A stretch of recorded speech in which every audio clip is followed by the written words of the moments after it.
So when Lisa Leslie is on Angel Reese's podcast and gets asked anything you would want me to work on going into year 2, Lisa Leslie has a laundry list she's already written out. Your layups suck. Your layups suck. You can't finish. You can't finish. You can't.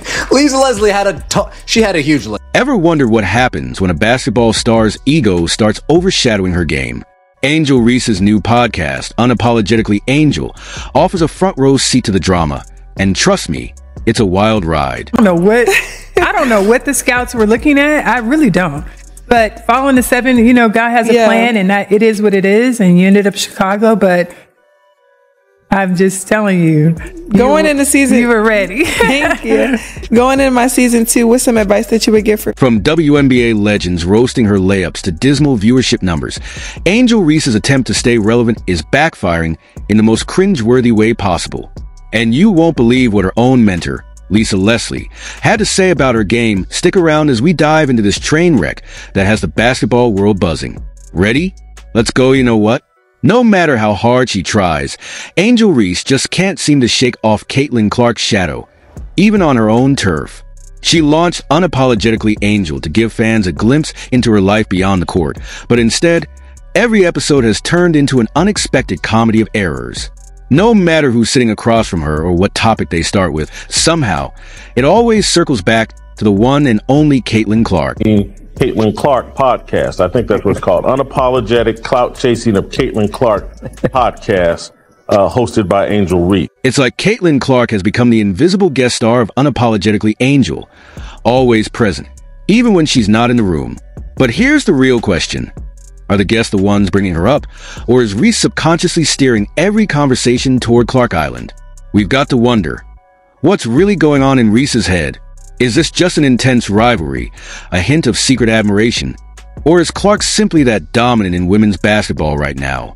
Either way, it's impossible to ignore the gravitational pull Clark seems to have on Reese's every word. You say Cheryl swoops Caitlin Clark, it's like, oh my goodness, Cheryl doesn't like her, so let's see what this is about. And like, all of that's stupid to me. Mm-hmm. It's not true. It's all stupid.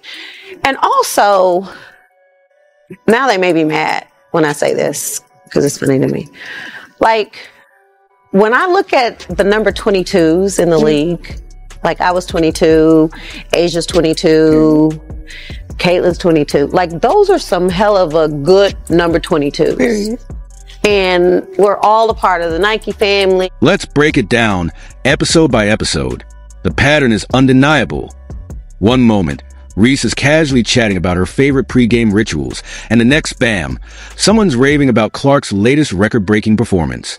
At this point, it's almost comical how predictable it's become. Fans on social media are having a field day with it, joking that the podcast should be rebranded as The Caitlin Clark Show, hosted by none other than Angel Reese. Because, let's be real, whether intentional or not, Clark remains the undeniable star of the conversation. Whenever you think of Angel Reese, people often mention Caitlin Clark. You've said in interviews, there's no beef, but the media keeps going on. This is your platform. So how do you feel about that situation? I think just being able to be in that moment of it happening, you never realize how something can literally change your life. And knowing my 5 fingers and my other finger pointing at my hand could literally have changed my life for like forever. It's crazy. But here's where it gets interesting. This Clark-centered content might actually be working in Reese's favor. Think about it. Every time Clark's name comes up, it draws more eyes and ears. To Unapologetically Angel, even basketball analysts are catching on, noting how Reese's attempts to highlight her own journey keep getting overshadowed by conversations about Clark's dominance. Whether it's intentional or not, Clark's presence, spoken or unspoken, is keeping Reese's podcast in the spotlight. The real question is, does Reese mind, or is she leaning into the hype? Why do you think people love Caitlin Clark, besides her skills? She can shoot threes from logo. You never seen that before. That's my point. Steph Curry, a little kid. Like, Steph Curry, I love, you know why I love Steph Curry? Because I've never seen that before. You've got to wonder, what is all this doing to Reese's image and the goals she had for her podcast? Did she set out to build a platform where she'd constantly be measured against Clark, or has this just become an unexpected twist in the Angel Reese story?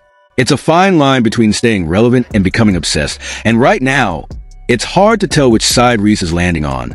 But here's where it gets even juicier. Are you ready to hear what her so-called mentor had to say about her? Buckle up, because it's not exactly a glowing review. Reese's podcast, Unapologetically Angel, she gives Angel some advice. Just a hint, it has to do with her layups. Think the Caitlin Clark comparisons were rough? Well, Angel Reese's latest podcast episode just took an unexpected detour straight into awkward city when WNBA legend Lisa Leslie stepped into the Unapologetically Angel studio. Fans tuning in probably expected some lighthearted banter and a few nuggets of wisdom. What they got instead? A front row seat to what can only be described as a full-blown roasting session. Leslie, never one to sugarcoat, decided to keep it real. And I mean really real. Going into my season 2, what's some advice that you would give for me? Season 2, I can't wait to work with you some more. The biggest advice I have for you is going to be how you shoot your layups. Period. Let's break this down, shall we? Lisa Leslie, two-time WNBA champ and one of the most dominant players in women's basketball history, didn't waste a second getting to the point. She looked Reese dead in the eye and dropped this truth bomb asterisk. The biggest advice I have for you is going to be how you shoot your layups. Period. Asterisk ouch. Imagine trying to host your own show while your basketball idol basically tells you your fundamental skills need serious work. Talk about brutal honesty, but wait, it gets better. Or worse, depending on how you look at it. More than a fact, she is not good at layups. But I was looking at her stats. I jotted some down right here, and she shoots an abysmal 39% from the field. She shot below 50% on shots less than 5 feet away, which is bad. And even worse than that is that shots from 5 to 9 feet, 13%. Leslie didn't just stop at critiquing Reese's layup form. She went full statistician on us. She called out the fact that Reese shot a measly 39.1% from the field during her rookie season. For those who aren't basketball nerds, let me break it down. That's not great. But it gets worse. Leslie pointed out that Reese was shooting below 50% on shots less than 5 feet from the basket. That's like missing nearly half your attempts right at the rim. The absolute easiest place to score, yikes. If that's not a wake-up call, I don't know what is. This is like WNBA leveling up and all eyes on her now. I think that she knows that she has to completely restructure her form because that is not the way to be efficient in the post position that she is in. At the post position that she's in, a layup is supposed to be a given. She needs to improve her touch around the rim, like all over the place, but she seems to take these desperation shots. Now, picture this scene. Reese is probably sweating bullets, trying to keep her cool while Leslie keeps dishing out these brutal truths. It's like watching a slow-motion train wreck, and yet you just can't look away. The awkward tension in that studio must have been thick enough to cut with a knife. And let's not forget, this is the same Angel Reese who spent the season dodging stat padding allegations, a controversy so intense it contributed to her coach getting fired. Even Kennedy Carter couldn't resist taking a shot at her on the way out of Chicago at this point. Reese isn't just battling opponents on the court. She's fighting off critiques from every direction. Kennedy Carter Instagram account right here, guys. And I'm here to tell you, bruh, she's been going on a little rant all night long. Now, this is the tweet right here that kind of sparked everything. She stated, I think the ability to consistently make layups just put anyone in a different tier. So important to score easy.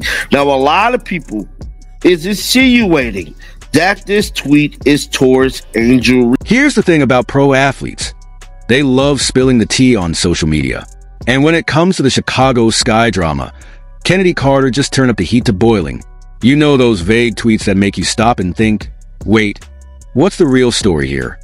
Well, Carter dropped a doozy that had everyone connecting the dots faster than you can say layup.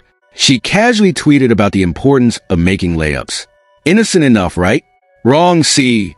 Angel Reese had been struggling with layups all season. We're talking a 42.4% success rate, the worst in the WNBA. That's not just bad. That's maybe you should try underhand bad. Out of star 3-2-1 star attempts, she only managed to sink 136. Ouch. If that wasn't a direct shot, I don't know what is. Just like I've been telling y'all, bruh.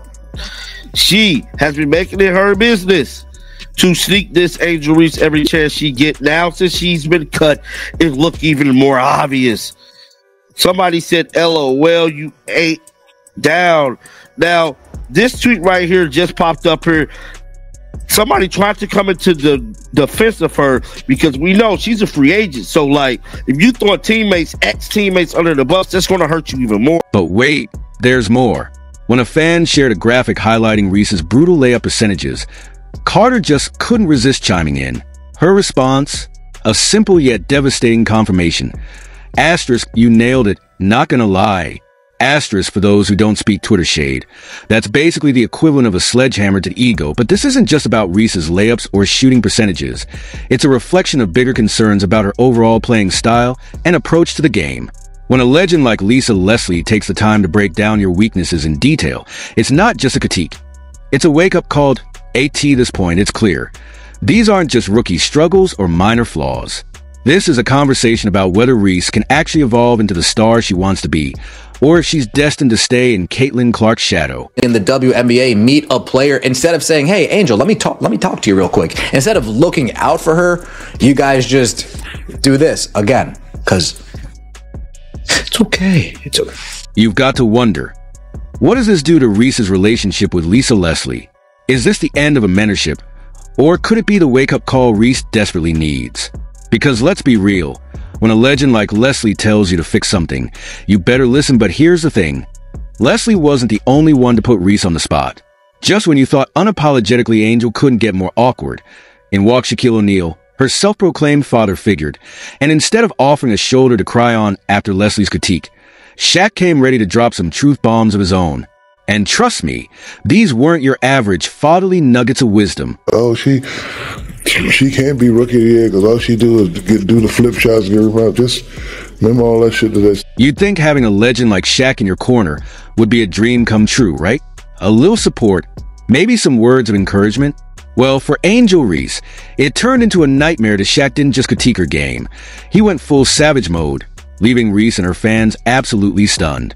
What started as a casual conversation quickly turned into a reality check that no one saw coming. You know who you are? You're the female Antoine Jameson. You know who Antoine Jameson is? He got 20,000 points with his shot. Whatever your shot is. Like, everybody's shot ain't gonna be Steph Curry. Your shot is your shot. Let's start with a comparison that had everyone doing a double take. Shaq looked Reese in the eye and hit her with his asterisk. You know who you are? You're the female Antoine Jameson. Asterisk wait, asterisk Antoine Jameson. If you're scratching your head, you're not alone. Sure, Jameson had a solid NBA career, racking up over 20,000 points, but let's be real, he's not exactly Hall of Fame material. For Reese, who's likely dreaming of GOAT status, this wasn't just an unexpected comparison. It was a wake-up call. In Shaq, he wasn't finished. He went straight for Reese's layup technique and did not hold back. Asterisk, she can't be rookie of the year because all she does is those flip shots. Asterisk, oof. That's gotta sting, especially coming from a guy who owned the paint like no one else. At this point, it's not just casual criticism. Reese's entire game is being put on blast by some of the biggest names in basketball. Offended. She didn't know who that was. She probably does. She's a basketball fan. She probably does. But, I mean, Antoine Jameson ain't cracking nobody's top 200. In NBA history. And this woman thinks she's one of the greatest WNBA players or greatest women's basketball player of all. You know what's wild? This wasn't just Shaq being Shaq. This was his version of a wake-up call. O'Neal's tough love approach is legendary, and clearly he sees potential in Reese. But here's the thing. Asterisk potential means nothing asterisk if you're not willing to put in the work and fix your flaws. What makes this even funnier? Shaq literally told Reese to stop comparing herself to others. Yet he's the one who hit her with the Antoine Jameson comparison. So basically, he's saying, asterisk, don't worry about what others are doing, but also, you're not as good as you think you are. Talk about mixed messages. Are not a legend. Hey, you remind me of Antoine Jameson. Oh, nice player. Put up 20,000 points. No one's really heard of him. I think Antoine played at North Carolina. Anyway, Shaq slams Angel Reese to her face.